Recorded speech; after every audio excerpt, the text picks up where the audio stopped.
네, 여러분 안녕하십니까? 끝장 취업의 안정영입니다. 자, 오늘은 2025년 서울교통공사 신입사원, 특히나 이번에 상황 면접으로 좀 바뀌어서 여러분이 좀 어려워하시는 것 같더라고요. 그래서 그 부분에 조금 더 타겟팅해서 면접 어떻게 준비하면 좋을지 같이 한번 보도록 하겠습니다. 상황 면접의 예상 질문을 제가 좀 추렸고요. 그 다음에 또 집단 면접도 나오죠. 그 집단 면접의 핵심 기출까지도 좀 알려드릴 테니까 잘 준비하셔서 꼭 합격하시기 바랍니다. 자, 그러면 제가 작성한 내용, 주요 특징부터 먼저 좀 살펴보시면, 면접 전형은 이제 25일부터 3월 4일까지 평일 5일간 진행이 되고요. 그 다음에 면접 방식은 개별 면접입니다. 그래서 개별 면접이라고 하는 부분은 상황 면접인데 이게 코레일의 형식이죠. 그래서 한 명과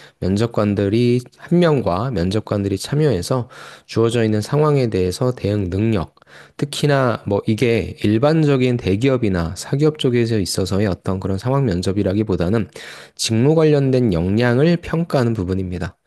어떻게 보면 참 웃기죠. 일도 안 해본 사람들한테 직무 관련된 부분의 상황을 물어본다라는 것 자체가. 그래서 이거는 약간 좀 뜬구름 잡는 듯이 이야기를 하는 것보다는 명확하게 해당 직무에 대한 이해도가 있다. 이런 식으로 여러분들이 어필을 해주시는 게 좋을 것 같아서 제가 관련한 직무별로 상황 면접 질문들을 좀 추렸으니까 여러분들이 요런 스타일로 나오는구나 라고 파악해 주시면 좋을 것 같아요. 그 다음에 집단 면접 같은 경우에는 뭐 3, 4명의 지원자가 한 조를 이루어 진행되고 뭐 팀워크, 의사소통 능력, 문제 해결 능력 등을 평가받는 부분이기 때문에 당연히 같이 하는 어떤 부분에 대한 질문들을 받겠죠. 그래서 일단은 집단 면접 같은 경우에는 여러분들이 그래도 스터디를 통해서 충분히 대응하실 수 있으니까 아까 말씀드린 것처럼 상황 면접 여기에 대해서 좀 말씀드릴게요. 자, 그 다음에 제가 늘 말씀드리는 부분이 공공기관의 면접관, 저도 나가고 있지만 공공기관의 면접 평가 요소는 어떻게 보면 굉장히 심플합니다. 일단은 면접이기 때문에 서류에서 볼 수 없었던 부분들을 파악할 수 있는 거죠. 일단 이 밑에 있는 줄, 예의, 품행, 그죠? 그 다음에 성실성, 이런 부분들이 참 중요한 것 같고요. 이런 것들은 여러분들이 당연한 거 아니냐라고 생각하실 수 있는데, 여러분들이 예상치 못한 질문을 받으신다거나, 아니면 좀 압박 질문 같은 걸 받게 되면 여러분들의 원래 모습들이 좀 나오게 됩니다. 그리고 뭐 이동하는 중이라든지 대기하는 중이라든지 그런 때 있어서 이 지원자가 면접 봤을 때의 모습과 그렇지 않을 때의 모습이 좀 다르다는 걸 느끼게 되면 솔직히 좀 불리하겠죠. 그래서 어떤 때든 면접장에 가셨다라고 하면 이런 부분들에 대한 체크가 이루어지고 있다는 걸 꼭 생각해 주시면 좋을 것 같고요. 나머지 것들은 뭐 여러분이 평상시 신경 쓰시면서 하는 부분들이니까 그렇게 넘어가도록 하겠습니다. 합격 결정에 관련된 부분도 참고해 주시고, 그래서 면접이라고 하는 부분은 제일 큰 게 공공기관은 특히나 예의 바르게, 적극적으로, 그 다음에 어떠한 질문이든지 간에 성실하게 대답하려고 해야 한다. 요걸 가장 초점을 맞춰주시면 좋을 것 같습니다. 자, 그러면 본격적으로 상황 면접 질문과 답변 전략 한번 볼게요. 제가 예상 질문과 답변 전략을 직무별로 한번 쭉 뽑아봤습니다. 5가지씩 뽑았거든요. 대표 질문, 그 다음에 답변 전략 하나 말씀드리고, 그 다음 빨리빨리 넘어가도록 하겠습니다. 사무가 제일 많죠. 그럼 사무는 어떤 일을 하냐? 요 1번부터 5번까지에 관련된 일들을 하는 거다라고 보시면 됩니다. 자, 1번 예산 운영 중에 예상보다 비용이 초과되었다. 어떻게 해결할래? 라는 부분인 거죠. 그럼 이걸 여러분이 어려워하시는 이유는 뭐냐면 내가 이런 업무를 안 해봤거든요. 그럼 되게 어려운 거죠. 그런데 여러분들이 이걸 회사에서의 일이라고 생각하지 마시고 여러분이 예를 들어서 동아리에서 총무예요. 근데 애들한테 예산을 걷었는데 예상보다 비용이 초과됐어요. MT를 가기로 했어요. MT를 가기로 했는데 의외로 좋은 곳을 갔다거나 애들이 더 많이 왔다거나 아니면 먹을 걸 많이 사서 초과됐어요. 여러분 어떻게 하실래요? 그럼 일단 뭐가 초과된 거야라고 원인을 분석하시겠죠. 그다음에 어디서 줄여야 되겠다라고 하는 부분을 인식해야 되겠죠. 왜? 여기 회사에서는 앞으로도 그렇지만 MT를 추후에 갈 때 우리가 이 부분에서 좀 너무 무분별하게 많이 사는구나. 아니 우리가 너무 비싼 데를 가는구나. 그래서 이제 이런 부분들을 일단 조정해야 되겠구나. 깨우쳐야 되고 일단 현실적인 문제는 해결해야 되겠죠. 그럼 추가적으로 예산을 확보할 수 있는 가능성은 뭐가 있는지. 그래서 대안을 제시하겠다. 자, 다시 얘기합니다. 저는 여러분한테 상황 면접을 접근하실 때 상황 면접이 왜 어렵냐? 내가 안 해봤던 일을 물어보기 때문에 어려운 거예요. 하지만 특히나 사무직 같은 경우에는 우리가 이 회사 일이 아니라 다양한 경험들 속에서 이런 경험을 한 번쯤은 해볼 수 있다. 그럼 당연히, 왜 이렇게 예산이 초과된 거야? 비용이 초과된 거야? 먼저 분석하겠죠. 그 다음에, 그럼 앞으로는 그러지 말아야 되겠다. 그럼 현재의 문제는 어떻게 해결해야지? 그 다음 대안 제시하는 거죠. 그래서 일단 간단하게 답변을 만든다면, 예, 면접관님, 저는 일단 초과된 원인을 먼저 분석할 것 같습니다. 그 다음에 첫 번째, 불필요한 지출 항목을 조정해서 재배분하겠습니다. 만약에 그게 어렵다면 추가 예산이 필요하다면 관련 부서와 협의해서 해결 방안을 모색하도록 하겠습니다. 저는 실제 그렇게 했던 경험이 있습니다. 이런 식으로 끌고 가라는 거죠. 이해되셨죠? 그런 식으로 이 내용들을 보세요.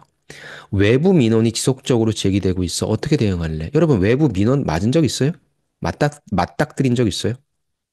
서비스 알바 해보신 분들은 컴플레인 하는 분들 있잖아요. 어떻게 하실래요? 이 사람은 왜 이러는 거야? 빨리 대응해야죠. 그 다음에, 다시는 그런 이 민원이 발생하지 않도록 해야 되겠다. 이렇게 생각하시면 너무 좋겠죠. 그래서 그런 식의 질문입니다. 그래서 위에 있는 이 답변 전략의 이 프로세싱은 큰 키워드입니다. 그래서 여러분들이 이 답변을 달달달달 외우는 게 아니라, 제일 처음에 분석해야지. 그 다음에 어찌됐건 응대해야지. 응대를 먼저 하셔도 돼요. 일단은 민원이 들어왔기 때문에 신속하게 응대하도록 하겠습니다. 대신에 응대를 할 때 저는 이 응대를 어떤 유형인지 분석해서 거기에 맞게 응대하겠습니다. 그 다음에 더 중요한 부분은 똑같은 일이 발생하면 안 되니까 재발 방지 대책까지 마련하겠습니다. 너무 좋죠, 답변이. 이렇게 만드세요. 그다음 부서 간 업무 협력이 원활하게 되지 않을 때는 어떻게 해결하냐? 그럼 빨리 해결 방안. 저는요, 소통 채널을 강화하겠습니다. 이걸 키워드로 가져가면 되는 거죠. 중요한 문서를 잘못된 부서에 전달했다. 어떻게 조치하겠냐? 빨리 회수해야 되잖아요.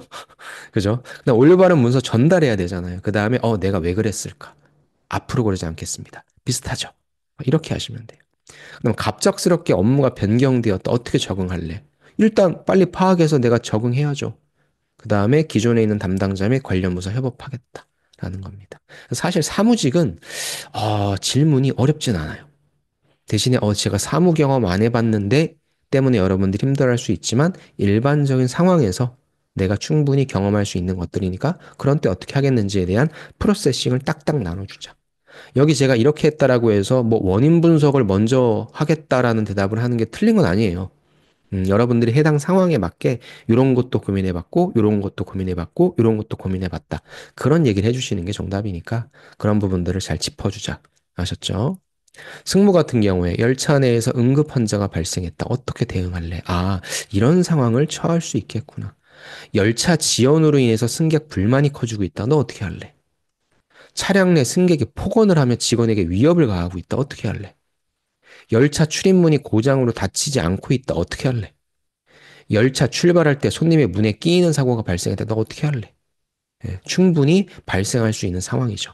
대신에 내가 이 승무라고 하는 일을 하게 되면 어떠한 상황에 처하게 될까? 이렇게 생각하라고 하는 게 제가 이걸 만드는 의도예요. 여기 있는 5가지 말고 다른 게 안 나옵니까? 아니죠. 승무를 하게 되면 보통 이런 상황에 맞닥뜨릴 것이고, 그때 내가 어떻게 대처할 것인지에 대한 그 역량을 측정하는 거구나. 평가하는 거구나. 그렇게 보시면 된다는 얘기입니다. 다음 차량입니다. 차량. 차량은 뭐예요? 말 그대로 차량 정비겠죠.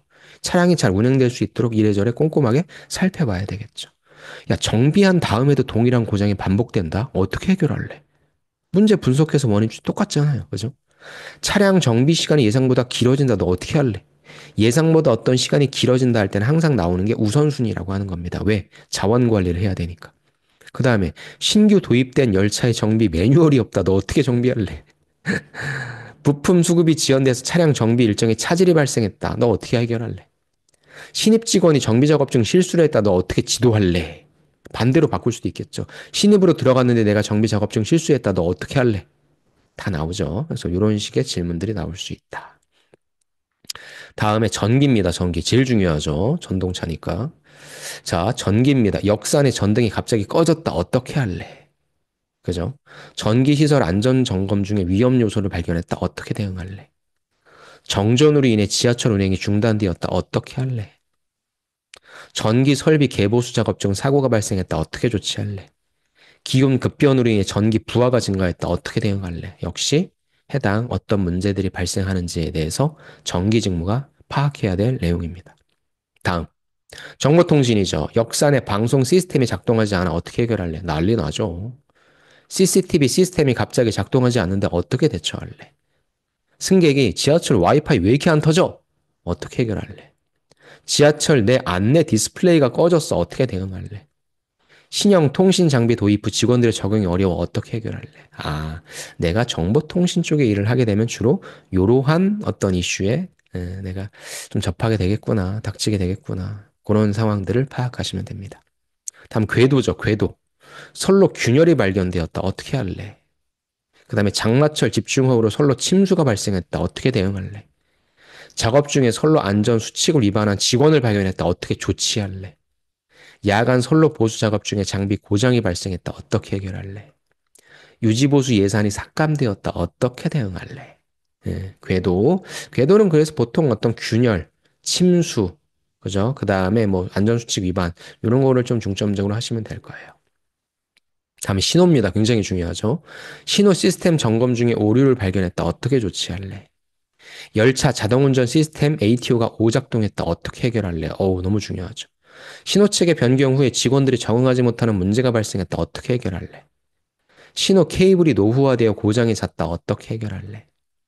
신호 장애로 인해 열차가 지연되었다. 어떻게 조치할래? 요 신호 직무에서 발생할 수 있는 이슈들. 그거에 대한 대처법을 고민하셔야 되고요. 다음 기계입니다. 기계. 기계 같은 경우에는 그 안에 들어가는 기계 장비죠.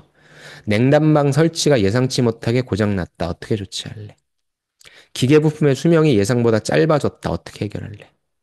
야간 정비 중에 기계 고장이 발생했다. 어떻게 대처할래? 정비 작업 중에 직원이 안전수칙을 위반했다. 어떻게 대처할래?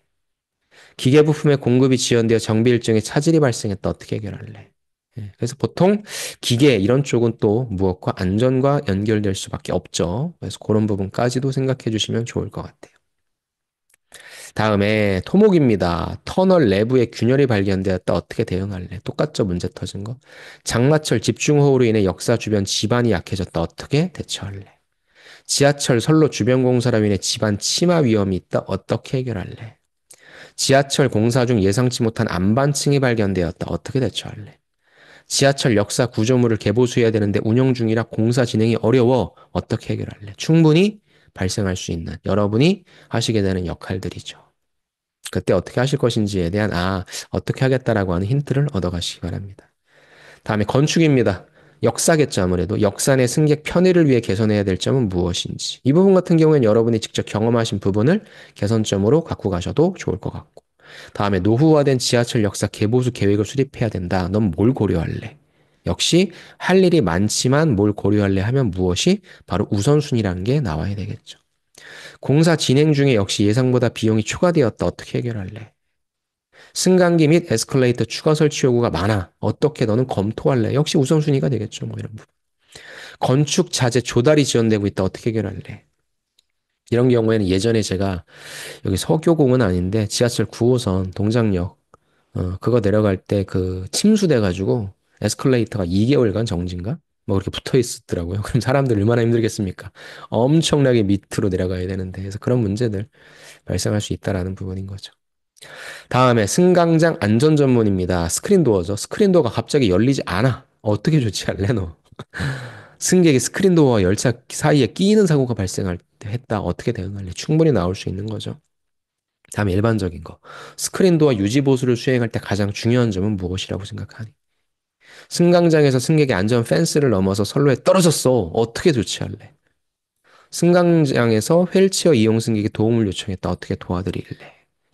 네, 오케이. 요렇게.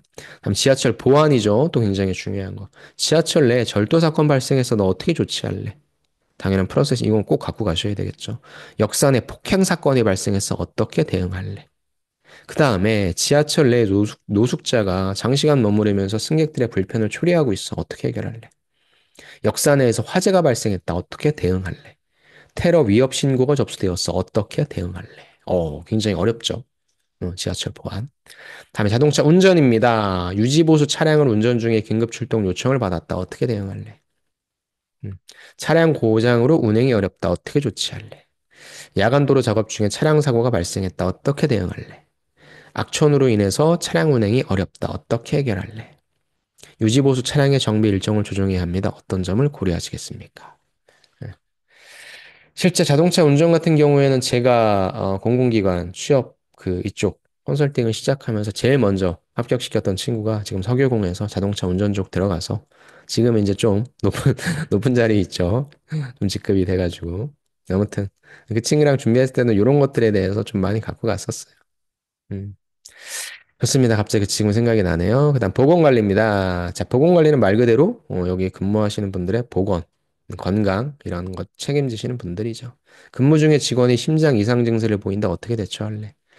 그럼 사실 뭐 절대 그래서는 안 되지만 지하철에 투신하는 분들 계시죠. 그래서 그런 걸로 인한 얼마나 그 트라우마 아닌 트라우마가 있겠습니까? 다양한 영무원분들은 그 사무직분들은 그 지하철 역사에 오시는 수많은 정말 불특정 다수의 그런 분들의 민원 그런 문제 직원들 건강 문제가 좀 심각하죠. 어떻게 해결할래? 또 감염병 확산에 우려된다. 어떻게 대응할래? 그다음에 근무 중에 부상을 입은 직원이 치료를 거부한다. 와, 어떻게 할래? 못 믿는 건가?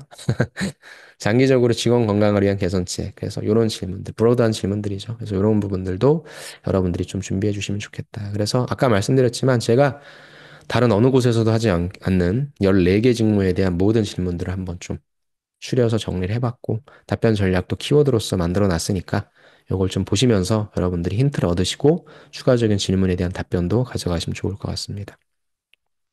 다음에 석유공의 핵심 기출도 좀 준비를 했어요. 그래서 여기 나오는 뭐 여러 가지 제가 카테고리화 시킨 거는 구조화 및 NCS 기반 면접 질문, 또 경험 및 상황 면접 질문, 그다음에 사회적 가치 윤리성 평가. 이 부분은 공공기관이기 때문에 꼭 물어보거든요. 그래서 요건 꼭 챙기시고, 다음 마지막 4번 제가 제일 중요시 여기는 거 업계 동향과 정책 이해도.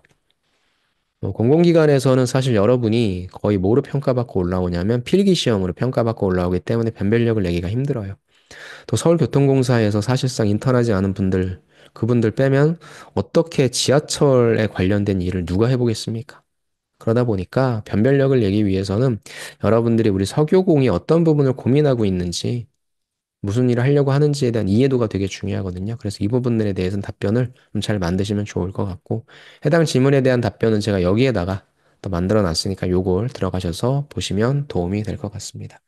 그다음 집단 면접 같은 경우에는 같이 이제 어떤 문제를 해결하고 하는 과정, 그런 데서 보여주는 거는 다시 잠깐만 올라갈게요. 음. 자, 조금만 더 올라가겠습니다. 야, 자료가 굉장히 많네요. 어, 여기에서 이제 제가 좀 보고자 하는 거는 뭐냐면, 여기 이거였죠. 집단 면접은 팀워크, 의사소통 능력, 문제 해결 능력인데요. 사실상 여러분이 어떠한 받았던 주제에 대해서 솔루션을 제시하는 것도 좋은데, 결국 같이 해야 되잖아요. 그렇죠? 다른 사람들의 의견을 얼마만큼 존중하면서 듣고, 또 내 의견은 또 얼마나 또 예의 바르게 설득하는지. 지금 보여지는 모습이 굉장히 중요하니까 너무 요거에만 초점, 잘하려고만 하지 마시고 같이 어우러져서 잘하려고 하는 모습을 보여주시는 거. 그걸 좀 말씀을 드리고 싶네요. 좋습니다. 이런 식으로 해서 여러분들이 좀 준비를 해주시면 좋을 것 같고요. 이제 거의 다 끝났습니다. 이렇게 좀 참고하시기 바라고, 그다음에 저랑, 그다음에 또 현직 면접관 나가고 계신 분, 저희 둘이 이 프로그램을 만들었거든요. 그래서 면접 컨설팅이 필요하신 분은 요걸 또 들어가셔서 신청을 해주시면 좋을 것 같습니다. 자, 이제 본격적으로 어떻게 보면 공공기관의 면접들이 진행되고 있다. 라고 보시면 될 것 같고, 올 한 해도 또 많은 면접들이 있을 테니까 저와 함께 잘 준비하시면 꼭 합격하실 수 있을 겁니다. 아무튼 여러분의 면접 건승을 기원하며 원하시는 기업에 꼭 합격하시길 바라겠습니다. 네, 그러면은 제 강의는 여기서 마치겠습니다. 감사합니다.